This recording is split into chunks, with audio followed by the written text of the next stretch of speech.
Assalamualaikum warahmatullahi wabarakatuh. Selamat pagi anak-anakku semua. Kembali lagi bersama saya di channel Yogi Edutainment. Ya, pada kesempatan kali ini saya akan coba sharing tentang materi kelas 11 kompetensi dasar 3.3. Materi sumber daya alam dengan submateri klasifikasi sumber daya. Jadi tolong disimak dari awal sampai akhir dan jangan lupa terus support channel ini supaya bisa terus memberikan informasi-informasi atau sharing tentang materi-materi seputar pendidikan khususnya geografi. Oke, kita mulai ya. Klasifikasi sumber daya. Kita mulai. Nah, apa sih sumber daya? Bisa kita lihat di sini, sumber daya adalah suatu nilai potensi yang dimiliki oleh suatu materi atau unsur tertentu di dalam kehidupan. Dan sumber daya itu bisa berupa fisik atau bisa berupa non-fisik. Fisik itu berarti terlihat wujudnya. Non-fisik itu berarti tidak terlihat. Contohnya apa? Sumber daya fisik itu bisa sumber daya manusia, bisa sumber daya alam, bisa hayati atau non hayati dan lain-lainnya. Yang non fisik bagaimana? Ada sumber daya udara, gitu ya. Itu juga masuk dalam sumber daya. Nah, ditulis di sini dalam UU atau Undang-Undang Republik Indonesia Nomor 4 Tahun 1982 disebutkan bahwa sumber daya adalah unsur lingkungan hidup yang terdiri atas sumber daya manusia, sumber daya alam hayati, sumber daya alam non hayati dan sumber daya buatan. Sumber daya manusia berarti manusia inilah yang sebagai potensi untuk mengembangkan daerahnya atau sebagai sumber dayanya atau SDM.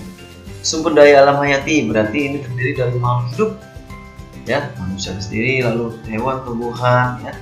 Non hayati berarti dari benda-benda mati, sinar matahari, air, tanah, batuan, dan sumber daya buatan. Misalkan ada waduk yang digunakan sebagai penampung air, bisa digunakan sebagai pembangkit listrik tenaga air dan lain-lainnya. Nah, itu dia sumber daya menurut Undang-Undang Republik Indonesia Nomor 4 Tahun 1982. Oke, next slide. Nah, di sini sudah kita masuk ke dalam submateri kita, yaitu klasifikasi sumber daya. Ada 3, sumber daya alam, sumber daya manusia, dan sumber daya buatan. Nah, terlihat di gambar ini adalah contoh-contoh dari sumber daya alam. Penambangan batu bara, ini sumber daya dalam hutan, sumber daya perikanan, ini juga sumber daya dalam pertambangan juga. Oke, lalu seperti apa SDM atau sumber daya manusia dan sumber daya buatan? Kita lihat nanti ya. Oke, next slide. Sumber daya alam, kita masuk dulu yang pertama. Sumber daya alam adalah bahan baku bermanfaat yang dihasilkan dari bumi. Pengklasifikasian sumber daya alam dapat digolongkan berdasarkan beberapa hal, yaitu berdasarkan bagian atau bentuk yang dimanfaatkan, berdasarkan pembentukannya atau sifat pelestariannya, berdasarkan jenisnya, dan berdasarkan nilai kegunaannya. Nah, lihat di sini ya.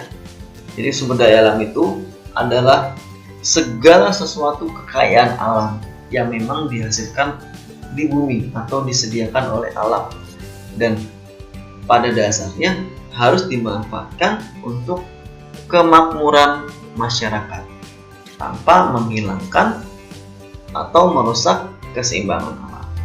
Itulah bagaimana tentang sumber daya alam dan penggunaan. Ini contoh-contohnya di gambar ya.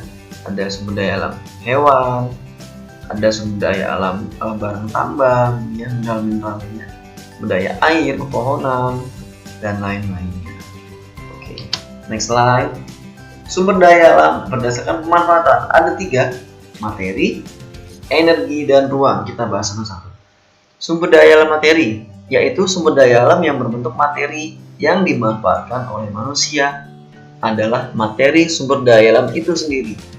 Jadi menurut sumber daya materi ini, jadi sumber daya alam ini dimaksudkan adalah sumber daya alam yang berwujud fisik dan bersumber dari sumber daya alam itu sendiri.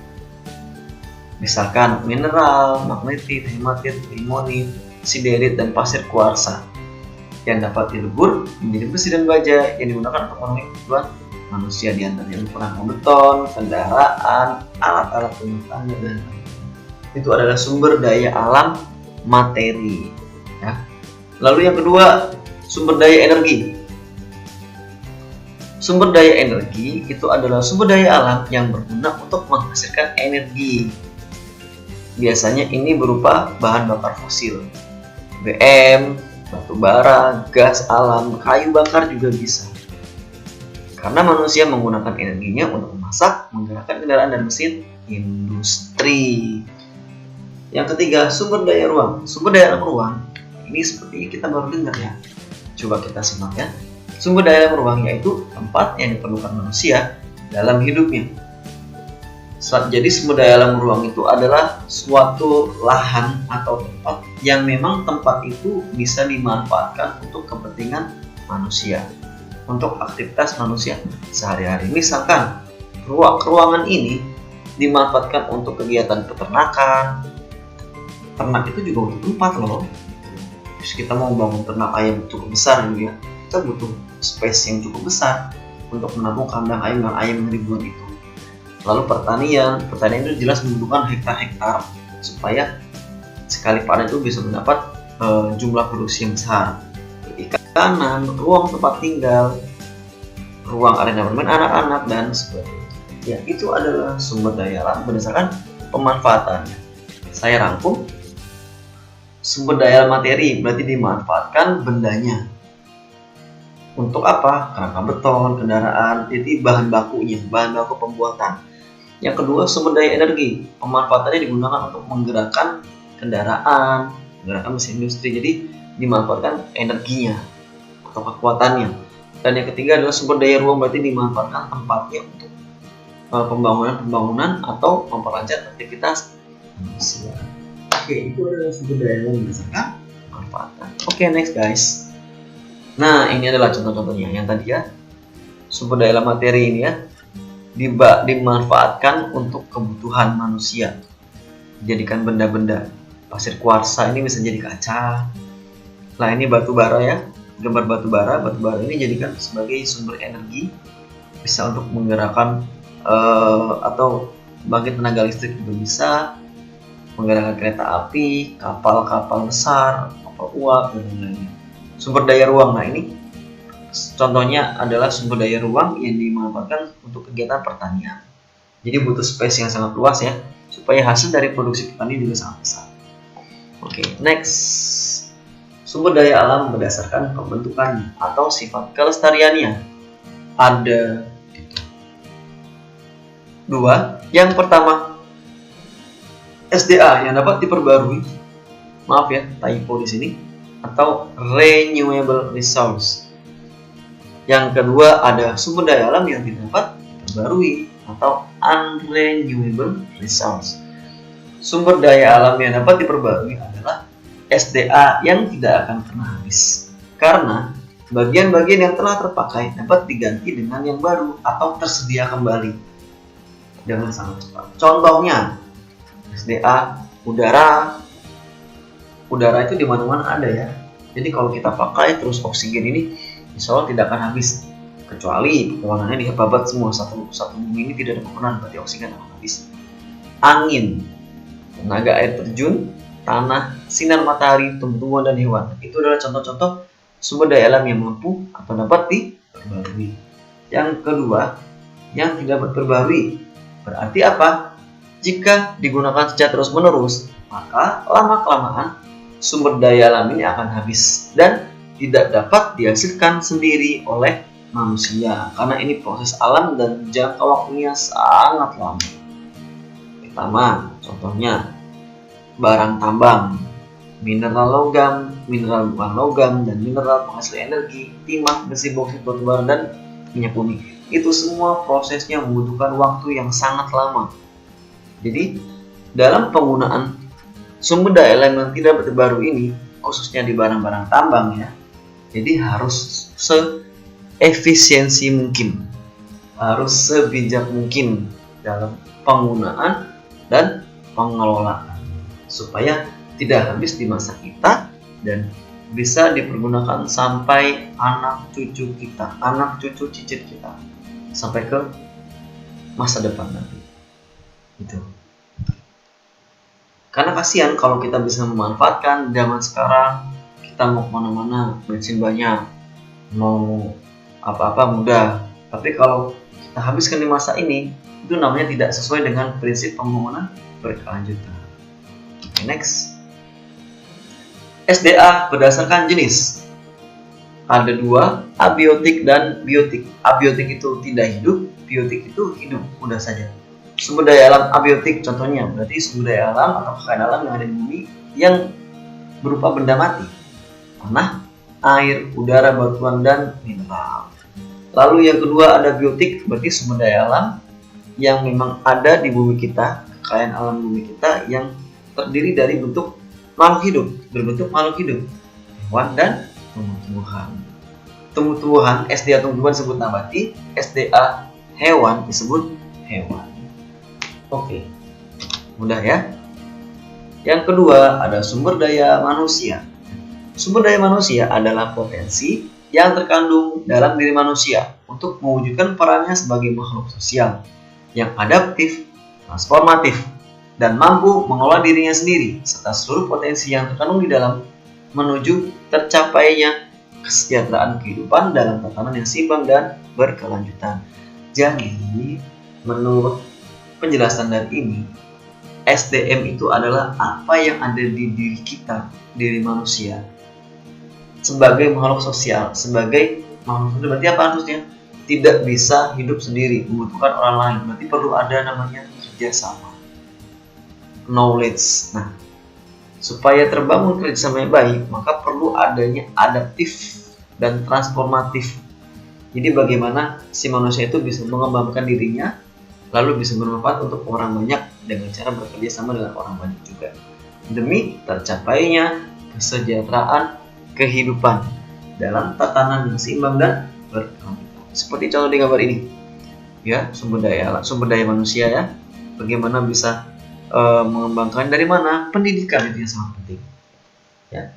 Negara-negara maju itu dilihat bukan dari teknologi ya pertama dari SDM-nya. SDM itulah yang sangat menentukan maju tidaknya sebuah negara. Kalau SDM-nya berkualitas, pemikiran maju, otomatis dia akan melahirkan karya-karya yang sangat luar biasa. Bisa sebuah karya teknologi, karya ilmu pengetahuan, dan karya-karya lainnya yang dimana karya-karya itu akan digunakan untuk kepentingan masyarakat atau orang banyak. Itulah SDM yang unggul.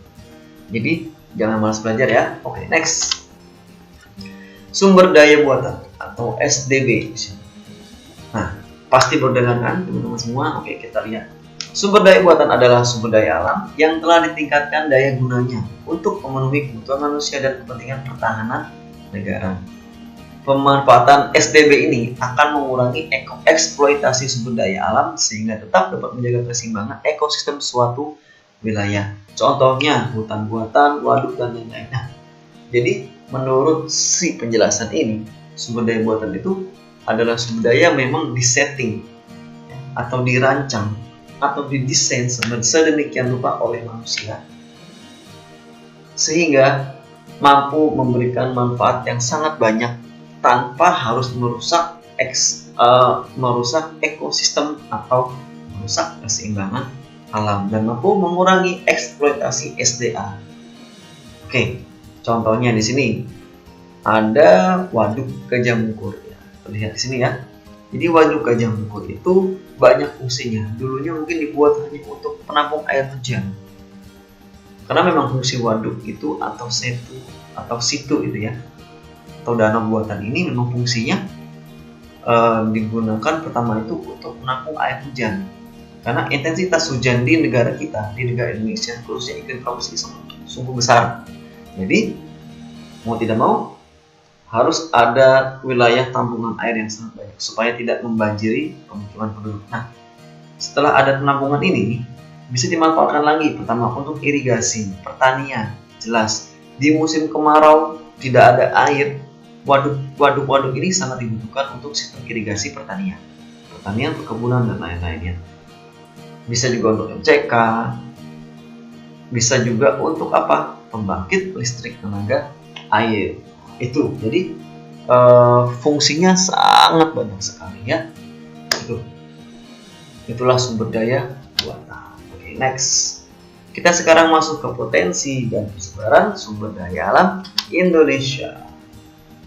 Pertama, ada sumber daya alam kehutanan. Siapa sih yang nggak tahu hutan ya? Pasti kalian semua, hampir semua tahu hutan, tapi belum tentu kalian pernah ke hutan ya.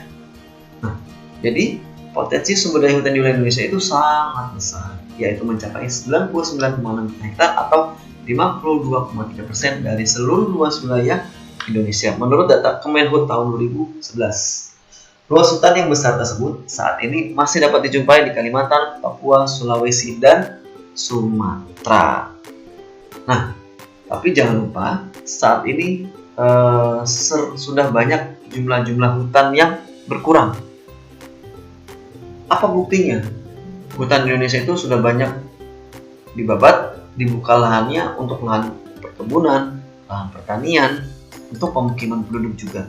Oleh karena itu, tidak aneh kalau sekarang bumi kita itu mengalami pemanasan global.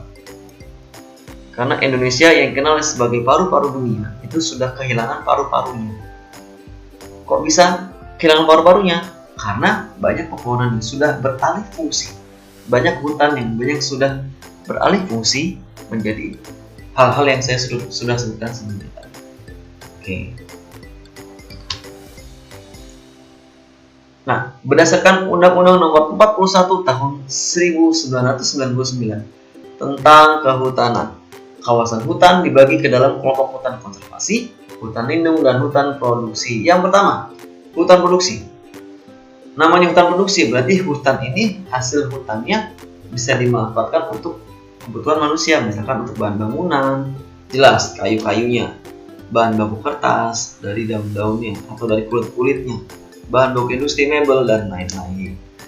Di antara jenis kayu bernilai ekonomis tinggi adalah jelasnya pertama kayu jati, kawasan yang terbaik, kayu jati di Nusa Tenggara, Jawa, Sulawesi Tenggara, dan Bali. Kayu meranti juga bagus sekali, Kalimantan, Sumatera. Kayu cendana, Nusa Tenggara dan Kalimantan daerah Jawa. Kayu akasia tersebar di hutan Jawa Barat. Oke, itu adalah hutan produksi. Jadi diambil itu tidak cuma kayu tapi juga daunnya juga, kulitnya juga, dan next. Kedua, hutan lindung. Nah, hutan lindung ini adalah hutan yang memang dikelola untuk mengelola tanah dan air hutan suaka alam. Dikelola untuk melindungi kekayaan, keanekaragaman hayati, dan keindahan alam. Jadi memang hutan lindung ini digunakan untuk melindungi keanekaragaman hayati. Nah, berdasarkan statistik Kementerian Lingkungan Hidup dan Kehutanan tahun 2012, luas hutan produksi tetap sekitar 29 juta. Sorry ya, luas hutan lindung tetap sekitar 29.673.382,37 hektar. Oke, jadi itulah luas hutan lindung yang ada di Indonesia. Dan selanjutnya berdasarkan UU masih yang sama ya. Yang ketiga adalah hutan konservasi. Hutan konservasi berarti hutan ini mempunyai ciri khas tertentu yang fungsinya itu adalah melindungi keanekaragaman tumbuhan dan satwa serta ekosistemnya. Nah, hutan konservasi terdiri dari beberapa hutan. Yang pertama, kawasan suaka alam berupa cagar alam dan suaka marga satwa. Nah, yang kedua, kawasan pelestarian alam berupa taman nasional, taman hutan raya, dan taman wisata alam. Bisa kalian lihat sendiri ya. Yang ketiga ada taman buru. Nah, taman buru ini adalah kawasan hutan yang memang ditetapkan sebagai tempat wisata untuk berburu. Jadi tidak semua hutan itu bisa diburu karena dilindungi habitatnya, dilindungi hewan-hewannya supaya tidak merusak keseimbangan alam atau tidak merusak ekosistemnya. Next slide. Sumber daya pertambangan. Oke, pertambangan ya. Jadi pertambangan, apa sih pertambangan? pertambangan adalah rangkaian kegiatan dalam upaya pencarian, penambangan, pengolahan, pemanfaatan, dan penjualan bahan galian. Jadi itu pertambangan. Nah, jadi memang tahapan pertambangan itu diterangkan seperti itu ya. Jadi pertama mencari dulu, dia mengeksplor kira-kira di mana ya lokasi pertambangan yang memang berpotensi atau mengandung barang-barang tambang yang sangat bernilai ekonomis tinggi. Lalu setelah ditemukan, diteliti kira-kira memang sesuai, dilakukanlah eksploitasi atau penggalian atau penambangan atau pengambilan. Setelah itu hasil bahan tambangnya diolah sedemikian rupa dan diolah, keluarlah output yang bisa dimanfaatkan untuk kepentingan masyarakat banyak. Dan menurut Peraturan Pemerintah Nomor 27 Tahun 1980, pengelompokan secara rinci bahan galian ada 3 golongan. Golongan A, bahan galian strategis. Golongan B, bahan galian vital. Golongan C, bahan galian industri. Bisa kalian baca sendiri di sini ya. Jadi di sini macam-macamnya harus hafal semua. Bahan A itu bahan galian strategis, minyak bumi dan teman-temannya. Yang B, bahan galian vital, emas dan teman-temannya. Lalu yang C berarti bahan bangunan, bahan galian industri atau untuk bahan bangunan. Ya. Oke, next. Nah, kegiatan pertambangan meliputi beberapa kegiatan, yakni observasi, eksplorasi, dan eksploitasi. Ini seperti yang sudah saya jelaskan sebelumnya. Observasi itu berarti mencari, mengamati, survei. Mensurvei tempat, kira-kira tempat ini cocok tidak, kualitasnya bagus tidak, daerah pertambangannya, bahan tambangnya bagus tidak kualitasnya. Setelah diobservasi, setelah disurvei, diputuskan, oke, kita gali, kita eksploitasi tahap kedua. Setelah dieksploitasi, eksploitasi ya. Lalu eksplorasi dulu. Eksplorasi, setelah diobservasi, dieksplorasi. Setelah dieksplorasi, kita eksploitasi. Oke, tadi sudah ada kebalik. Jadi setelah disurvei, lalu diteliti, eksplorasi, lalu dieksploitasi, digali. Dan setelah ini biasanya ada tahap reklamasi area pertambangan. Reklamasi itu adalah bagaimana suatu usaha atau upaya untuk mengembalikan lahan yang sudah rusak, yang sudah kritis, dikembalikan lagi supaya lahan itu menjadi sedia kala seperti sebelumnya, atau lahan itu kembali subur lagi supaya bisa dimanfaatkan untuk makhluk hidup dan lain-lainnya. Ini contohnya ya. Ini adalah sumber daya pertambangan, contohnya di Freeport, Papua, atau pertambangan emas. Nah, jadi tadi tahapnya survei, lalu ditemukan emas di tanah, dieksplorasi lagi, diteliti lagi. Yang ketiga, eksploitasi. Setelah eksploitasi jangan lupa dibenahi lagi lahannya. Lahan-lahan yang rusak direklamasi, diberikan upaya-upaya, bisa pemberian pupuk, penanaman tanaman-tanaman supaya, atau pemberian hewan-hewan kecil yang bisa menyuburkan tanah, atau mikroorganisme seperti cacing gitu ya, dan lain-lainnya, supaya tanah itu menjadi subur dan bisa untuk bercocok tanam lagi. Oke, itulah tahapan pertambangan. Dan yang terakhir, yang ketiga, sumber daya alam kelautan. Sumber daya kelautan. Sumber daya lautan adalah unsur hayati dan non-hayati yang terdapat di wilayah laut. Dan potensinya ini sangat besar, tidak hanya ikan, tapi juga ada bahan tambang seperti minyak bumi, nikel, emas, boksit, dan lain-lain yang ada berada di bawah permukaan laut. Yang pertama, jelas, sumber daya alam kelautan perikanan. Ya. Langsung yang kedua, hutan mangrove. Nah, hutan mangrove ini juga sangat penting. Kenapa? Karena fungsi hutan mangrove ini adalah sebagai potensi sumber daya laut di Indonesia, yaitu fungsi ekologis dan fungsi ekonomis. Fungsi ekologis bisa jelas mencegah abrasi, ya, menjaga oksigen juga karena banyak pepohonan. Untuk fungsi ekonomis, fungsi ekonomisnya dari bakau ini bisa dimanfaatkan untuk kepentingan rokok, lalu bisa untuk perumahan, kayu-kayunya yang besar dan lain-lain. Oke. Terumbu karang ya, semua tahu ya terumbu karang ya. Ya, terumbu karang itu berasal dari kapur yang sebagian besar dihasilkan dari koral atau binatang yang menghasilkan kapur untuk kerangka tubuhnya.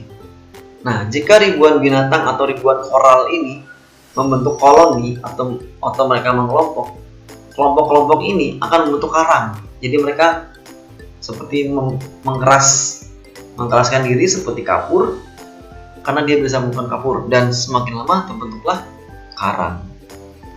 Oke, manfaat terumbu karang. Manfaat ekonominya jelas itu sebagai sumber makanan bisa, obat-obatan, objek wisata bahari. Manfaat ekologisnya bisa mengurangi hempasan gelombang air laut, sehingga bisa mengurangi terjadinya abrasi di pantai. Manfaat sosial ekonominya bisa digunakan juga untuk pendapatan para nelayan dan untuk pariwisata. Oke, sip. Yang keempat, lamun. Lamun itu adalah rumput laut seperti itu.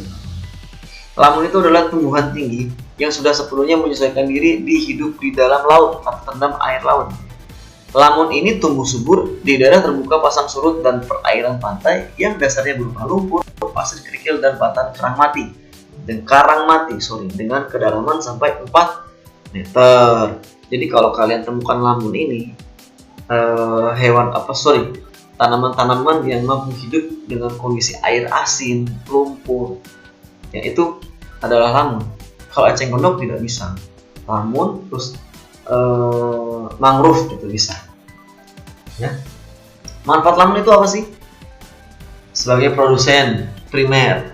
Produsen itu berarti kan pembuat makanan pertama, habitat biota. Jadi bisa tinggal makhluk hidup, ikan-ikan, tumbuhan, penangkap sedimen, pendaur zat. Oke, next. Sumber daya alam pariwisata. Nah, menurut UU nomor 10 tahun 2009 tentang kepariwisataan, pariwisata adalah berbagai macam kegiatan wisata dan didukung berbagai fasilitas serta pelayanan disediakan oleh masyarakat, pengusaha, pemerintah, dan pemerintah daerah. Potensi pariwisata Indonesia adalah sebagai berikut. Yang pertama, wisata alam, jelas ya. Di Indonesia itu sangat terkenal sekali bahwa alamnya sangat indah di mana-mana, mau itu laut, sungai, gunung, air terjun, hutan, taman, dan lain-lainnya. Itu sangat luar biasa. Pertanian, perkebunan pun juga bisa menjadi wisata alam. Yang kedua, wisata budaya. Wisata budaya itu adalah bagaimana bisa mengunjungi tempat-tempat yang terdapat objek-objek wisata budaya di dalamnya. Misalkan secara fisik bisa melihat situs purbakala atau museum ya, museum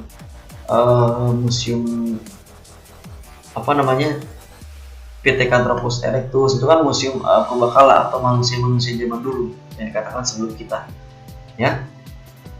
Atau lagi kita juga bisa melihat wisata budaya itu selain fisik bisa melihat dari budaya-budaya lainnya.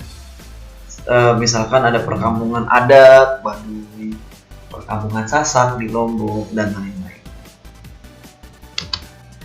Selanjutnya yang terakhir, wisata buatan. Nah, ini terlihat agak baru ya. Wisata buatan adalah kegiatan rekreasi atau wisata yang memanfaatkan objek wisata yang sangat dipengaruhi oleh upaya dan aktivitas manusia.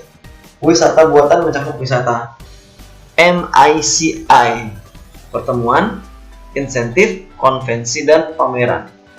Wisata olahraga dan wisata terintegrasi. Contohnya, fasilitas rekreasi dan hiburan, fasilitas peristirahatan terpadu, fasilitas rekreasi olahraga. Maksudnya begini, namanya wisata kan berarti kita berekreasi, refreshing. Itu tidak harus ke alam atau tidak harus secara budaya sosial. Bisa juga dibuat oleh manusia itu sendiri. Misalkan dibuat objek wisata rekreasi, fun, ya. Itu kan tidak dengan alam ya, tapi dibuat oleh manusia. Atau studio Bandung atau kolam renang untuk taman anak-anak dan lainnya, banyak sekali. Atau biasanya alun-alun sebuah daerah itu juga sebagai rekreasi juga, bisa keluaran juga. Oke, itu adalah sumber daya alam pariwisata. Ya, Alhamdulillahirabbil alamin. Sudah selesai pembahasan materi kita pada kesempatan kali ini. Terima kasih yang sudah menyaksikan. Jangan lupa terus simak, saksikan, ikuti, dan subscribe channel saya, Yogi Edutainment. Oke, terima kasih sudah menyaksikan dari awal sampai akhir. Terus ikuti ya. Assalamualaikum warahmatullahi wabarakatuh. Terima kasih.